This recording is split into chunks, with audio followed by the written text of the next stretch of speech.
오늘 말씀의 제목은 원하는 소망이 사라졌을 때 의미 있게 사는 법, 원하는 소망이 사라졌을 때 의미 있게 사는 법입니다. 지난 시간에 우리는 다윗이 하나님께 범죄하는 것을 봤습니다. 인구 조사를 해서 하나님께서 진노하시면서 백성들 7만 명을 죽게 하셨습니다. 그리고 오르난의 다장마당에서 하나님께 제사를 드리라고 하셨습니다. 다윗이 그렇게 함으로써 하나님의 진노가 멈추게 됐습니다. 오늘 본문의 말씀은 이 일이 있은 지 얼마 지나지 않아서 일어난 일입니다. 다윗이 어느 날 생각을 해봤습니다. 내 아들 솔로몬이 성전을 지어야 될 텐데 솔로몬이 어리고 미숙하다. 그런데 이 지어야 될 성전은 웅장하고 전 세계에 알려지게 되고 하나님께 영광을 돌릴 수 있는 성전이어야 된다. 그렇게 하려면 내가 죽기 전까지 최선을 다해서 많이 이 재료들을 준비해야 되겠다라고 생각을 했습니다. 그 생각을 실행에 옮겼습니다. 일단 이스라엘에 살고 있는 이방 사람들을 모으고 석수들을 통해서 돌을 다듬으라고 했습니다. 그리고 대문에 못을 또 달아야 되잖아요. 못 그리고 꺽쇠를 또 사용을 해야 되는데 거기에 쓰이는 쇠들을 엄청나게 많이 모았습니다. 그리고 노쇠는 셀 수 없을 만큼 모았고요. 백향목도 셀 수 없을 만큼 다 이렇게 모았습니다. 다윗이 자신이 직접 성전을 짓는 것도 아니고 또 그 성전에서 하나님을 예배할 수 있고 또 제사 드릴 수도 있는 것도 아닌데도 성전을 짓는데 이렇게 최선을 다하고 있습니다. 특히 오늘 돌을 다듬었다는 내용을 보면 돌은 성전을 지을 때 건축할 때 정확한 사이즈에 맞춰서 다듬어야 되는 거니까 그 사이즈가 이미 나왔다는 거죠. 성전 도면이 나왔다는 것입니다.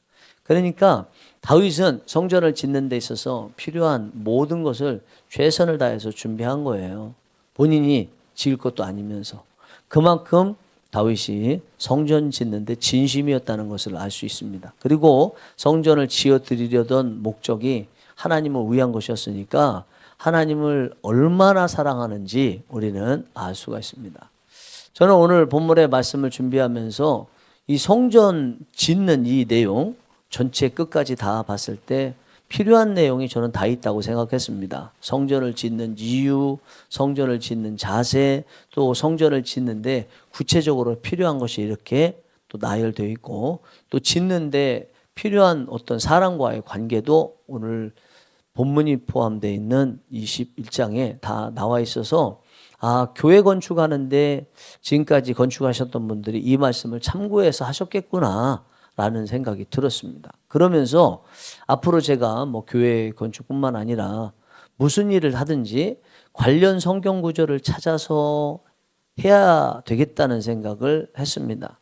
우리가 어느 정도 경험이 있으면요, 무슨 일을 할 때 다 아는 것처럼 생각이 들어요. 그런데 막상 시작을 해보면 구체적인 부분에서 막히게 되면서 때로는 이제 굉장히 어려움을 겪게 되죠.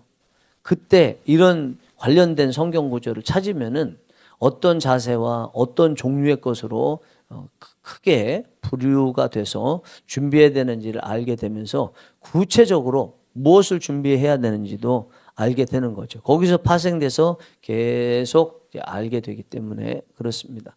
그래서 여러분들께서도요, 무슨 일을 하시든지 성경 관련 부분을 찾아보시고 하시고 하나님 앞에 기도하면 좋겠다는 생각이 듭니다. 그런데 오늘 본문에 다윗이 성전 짓기 위해서 이렇게 많은 재료들을 준비했는데 이것이 좀 전에 말씀드린 대로 본인이 직접 지을 것이 아니에요. 그리고 지은 다음에 본인이 하나님께 예배드리고 제사하고 기도하면서 누릴 수 있는 것이 아닙니다. 이거는 솔로몬이 할 일이거든요. 그런데도 마치 자신이 하는 것처럼 하고 있다는 것입니다. 이거는 잘 이해가 되지 않죠. 이렇게 성전 짓는 것으로 인해서 자기에게 돌아올 수 있는 낙이 없잖아요. 보상이 사실 없지 않습니까? 그런데도 이렇게 하더라는 거예요. 저는 이 말씀 보면서 곧바로 관련 성경 구절이 생각이 났습니다. 그건 이제 한 구절이 아니라 이야기인데 그것은 출애굽한 이스라엘 백성들에 대한 이야기였습니다. 출애굽한 이스라엘 백성들이 가데스 바네아까지, 즉 들어가야 될 이스라엘 남부까지 갔어요. 정탐꾼을 보냈습니다. 그들이 돌아왔는데 여호수아와 갈렙 외에 10명은 그곳에는 안악자손이라고는 거인이기 때문에 절대로 그 땅에 들어가서 정복해서 살 수가 없다. 그러니까 백성들이 100%다 동조를 하면서 밤새도록 울지 않습니까? 그리고 막 여호수아 갈렙을 죽이기 위해서 돌을 던지려고 하잖아요. 하나님께서 진노하셔서 적어도 애굽에서 나왔던 백성들은 가나안 땅에 못 들어갈 것이라고 말씀하셨습니다. 그것이 죽이시겠다는 의미가 아니고 그게 가나안의 애굽에서 나온 지 약 2년 정도 됐을 때인데 앞으로 곧바로 들어갈 수 있는데 하나님께서는 약 38년을 더 광야를 걷게 하시겠다고 하십니다. 총 40년을 걷게 하시겠대요.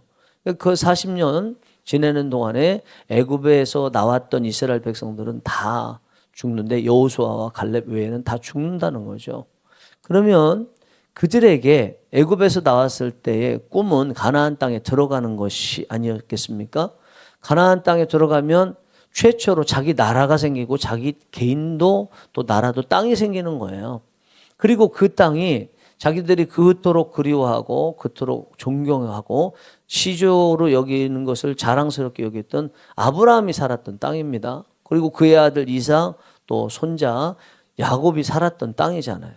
그곳에 들어가는 것은 이들에게 거의 유일한 낙이라고 해도 꿈이라고 해도 과언이 아닌데 그곳에 들어갈 수 없다는 하나님의 선고를 받았습니다. 그들이 그러면 무슨 낙으로 살아가겠습니까?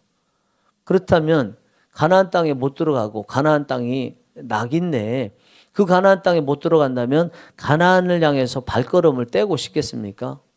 떼고 싶지 않았겠죠. 가고 싶지 않았겠죠. 그런데도 그들은 갔어요. 어떤 마음으로 갔을까? 참 궁금하더라고요. 모세와 아론은요. 가나안 땅에 들어가기 약 2년여 전에 무리바 반석 사건으로 인해서 또 가나안 땅에 못 들어간다는 하나님의 선고를 받았습니다. 모세와 아론은 거기까지 38년 동안 지도자로 백성들을 이끌고 오는 동안에 수없이 많은 어려움을 겪었습니다. 그런데 이제 가나안 땅에 못 들어간대요. 그렇다면 꿈이 사라진 것이죠.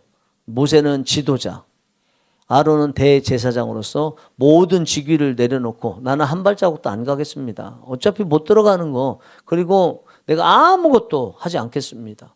해봐야 나한테 돌아오는 것도 없는데요. 그럴 법한데 모세와 아론은 그 이후에도 많은 사건이 일어나면서 백성들의 원망도 듣고 어려운 일이 많았음에도 불구하고 그 직분들을 내려놓지 않고 끝까지 감당을 했거든요. 백성들은 가나안 땅에 못 들어가는데 왜 가나안 땅을 향한 발걸음을 계속 내디뎠고 모세와 아론은 못 들어가는데도 가나안을 향한 발걸음 그리고 직분을 계속 감당을 했을까요? 이게 참 마음속에 의문이 드는 거였습니다. 제가 목회하면서 제일 안타깝게 여기는 분들이 계십니다. 그분들은요 어르신들이에요. 제가 만나보니까 어르신들은 꿈이 없어요. 음식도 맛있게 잡수실 거 입맛도 그렇게 별로 없습니다. 또 친구분들 만나서 여성분들은 뭐 흔히 말하는 수다 떠시고 남성분들은 뭔가 뭐 재미있는 뭔가를 할 수가 없어요. 왜냐하면 만날 수 있는 사람이 없기 때문입니다. 제가 아는 어르신들이 살아계시니까 그분들 생각하는데 그분들은 살아계신데 함께했던 분들이 다 이 세상을 떠나셨어요. 그러니까 본인은 건강해도 함께 이 세상 남은 삶을 즐겁게 살 만한 그런 사람들이 없으니까 소망이 없는 거죠. 그런 그분들을 보면서 너무너무 안타깝게 여겼습니다. 실제로 낙 없이 소망 없이 사시는 분들 정말 많이 봤습니다. 그런 분들이 어떻게 살아야 될까? 오늘 본문에 나와 있는 다윗 그리고 출애굽한 이스라엘 백성들 그리고 모세와 아론 이들은 꿈이 좌절됐는데도 자신들이 노력한다고 해서 그것이 자신들에게 보상으로 돌아오지 않는데도 불구하고 최선을 다해서 살았다는 거예요. 어떻게 이게 가능하냐라는 생각이 들면서 동시에 어르신들을 포함해서 또 우리가 낙을 잃어버렸고 또 소망을 잃어버렸을 때 어떻게 그 남은 여생을 의미 있게 살 수 있고 소망을 갖고 꿈을 갖고 살 수 있도록 만들까에 대해서 생각해 보면 오늘 본문에서 다윗에게서 해답을 찾을 수 있죠. 다윗이 그런 꿈이 사라진 가운데서 어떻게 살았습니까? 그것은 솔로몬을 위해서 산 거죠. 자녀를 위해서 산 거예요. 솔로몬이 나이가 어리고 미숙하니까 그 웅장하게 지어야 될 성전, 그리고 세상에 알려지고 하나님께 영광이 될 만할 정도로 지어야 될 그 성전을 짓기 어렵겠다는 생각에 자신이 솔로몬이 지을 성전의 재료를 준비를 최선을 다해서 한 다음에 넘겨주잖아요. 그걸 하면서 평생을 남은 여생을 살았습니다. 어쩌면 다윗의 인생에서 가장 행복했던 시기가, 그리고 가장 보람 있다고 생각했던 시기가 그 시기였는지도 모릅니다. 어떤 시기요? 아들 솔로몬을 위해서 살았던 시기, 그리고 그것을 통해서 하나님께 영광을 돌릴 수 있는 시기였던 것입니다. 우리가 꿈이 사라졌을 때, 소망이 사라졌을 때 어떻게 이 땅을 살아야 되나? 가나안이 사라졌는데 어떻게 가나안을 향해서 끝까지 가야 되나? 자식을 위해서 산다는 마음으로 살아야 될 것이라고 생각합니다. 자식이라는 게요, 꼭 우리 몸에서 난 자식만 있는 것도 아니죠. 우리 후대들은 다 자식인 거예요. 교회도 우리가 이 세상을 떠난 다음에 계속 존속하게 될 것이니까 우리 성령이 일하시는 교회도 여러분들에게 다 자식인 거예요. 대한민국도 자식이고요. 선교지도 다 자식인 거예요. 이들을 위해서 꿈이 사라지고 소망이 사라지고 낙이 사라졌을 때 우리는 뭔가를 할 수 있다는 것입니다. 뭔가를 할 수 있다. 여러분 무엇을 하겠습니까? 우리 다니엘 한번 생각해 보겠습니다. 다니엘은요, 노년입니다. 노년에 왕 외에 다른 신이나 다른 것들에게 물어보거나 기도하는 자는 사자굴에 던져진다는 왕의 초서를 받고도 하나님 앞에 기도했습니다. 그리고 그것이 알려져서 정말 사자굴에 던져졌습니다. 하나님께서 살려주셔서 죽지 않고 살게 됐습니다. 다니엘이 그렇게 사자굴에 던져진다는 것을 알면서도 하나님 앞에 기도했어요. 그런데 그 기도한 것이 자신을 위한 기도가 아니고요, 나라와 예루살렘과 백성들을 위한 기도였습니다. 그렇다면 그가 기도한 나라와 예루살렘과 백성들은 자기들의 나라 그리고 예루살렘 백성이었습니까? 뭐 맞는 얘기지만 정확히 말하면 틀린 이야기죠. 나라를 빼앗겼잖아요. 나라가 없잖아요. 없어요, 나라가. 그리고 나라가 없으니 예루살렘도 자기 것이 아닙니다. 그리고 백성들도 자기 백성, 나라의 백성이라고 말할 수는 없습니다. 나라가 존재하지 않으니까. 그런데도 그들을 위해서 기도했습니다. 뭘 위해서 기도한 것입니까? 후대들을 위해서 기도한 거죠.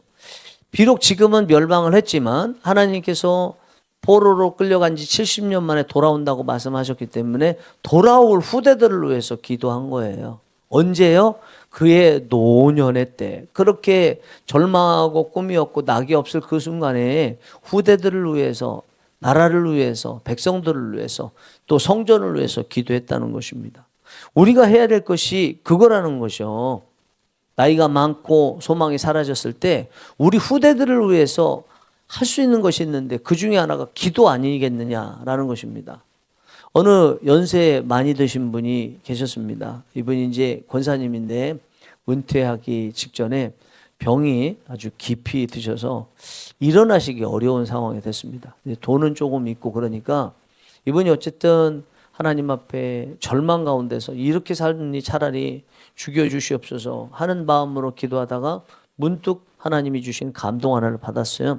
네, 손녀를 불렀습니다. 고등학생인데 이제 네 친구들에게 또는 후배들에게 찾아가서 이 할머니를 위해서 책을 한 권 읽어달라고 해라.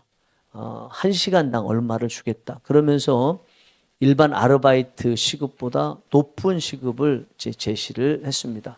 소녀는 친구든지 후배들이 그 정도 시급이면 많이 와서 읽어줄 걸로 알고 친구들과 후배들에게 이야기했습니다. 많은 친구들과 후배들이 할머니께 책을 읽어드리겠다고 이제 신청을 했습니다. 한 사람씩 해야죠. 하루에 몇 시간 하는데 뭐 1시간만 하는 친구 있다면 1시간 하고 가고 다음 친구 오고 이렇게 하는데 그 과정 가운데서 많은 학생들이 예수님을 믿게 됐어요. 여러분도 예상하셨죠? 이 책이 무슨 책인지. 성경입니다. 성경을 읽어달라고 하니까 성경에 대해서 전혀 모르는 학생들도 그냥 돈을 벌기 위해서 글자만 읽은 겁니다. 그런데 이것이 성령님의 감동 따라서 계속 밀려오는 이게 진리라는 거, 하나님이 살아계시다는 거, 하나님께서 당신 하나밖에 없는 아들 예수님을 우리 죄를 사하시기 위해서 십자가에 달려 죽게 하셨다는 것이 믿어지면서요. 놀라운 하나님의 자녀가 되는 회심의 역사가 일어났습니다. 여러분, 이것이 손주를 위해서 한 것이고 그렇지만 정확하게 얘기하면 후대들을 위해서 한 거죠. 그리고 가지고 있는 돈으로 한 것입니다. 그것으로 전도를 한 거예요. 다니엘 같은 경우에는 후대들을 위해서 기도한 것이고요. 이 연세 많이 드신 권사님은 후대들을 위해서 돈을 가지고 전도한 것입니다. 사랑하는 성령이 일하시는 교회 여러분, 여러분들은 가지고 계시던 꿈이 사라지지 않았습니까? 그래서 살 이유도 낙도 없다고 생각되시지 않습니까? 그렇다면 다른 것을 꿈과 소망과 낙으로 삼아 보시면 어떻겠습니까?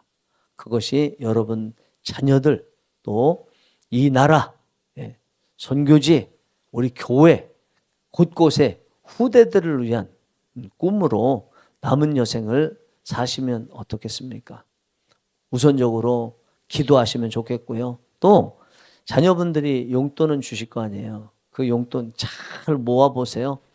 그리고 이 연세 많이 드셨던 권사님처럼 전도하는 데 사용하시든지 뭔지 모르지만 하나님 앞에 기도하시면서 방법을 알아내셔서 그 돈을 가볍게 한번 사용해 보시기 바랍니다. 그러면 여러분들이 건강하실 때, 여러분들이 젊을 때 하셨던 것보다 더 많은 의미 있고 또 더 많은 하나님께서 칭찬하실 만한 일들을 하실 가능성도 저는 굉장히 많을 것이라고 생각합니다.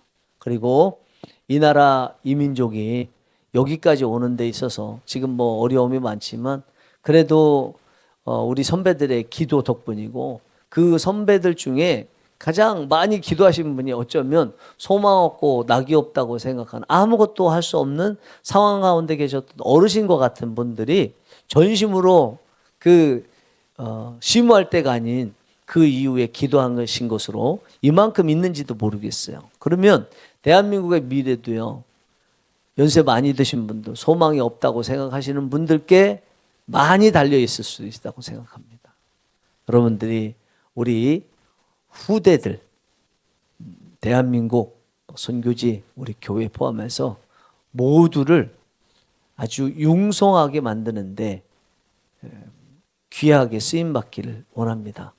자녀들이 어느 순간부터 금수저로 태어난 것처럼 살게 되는 것 바로 우리가 준비한 것으로 우리가 다윗이 되어서 솔로몬을 만들게 되는 귀한 역사가 있기를 간절히 바랍니다. 기도하시겠습니다.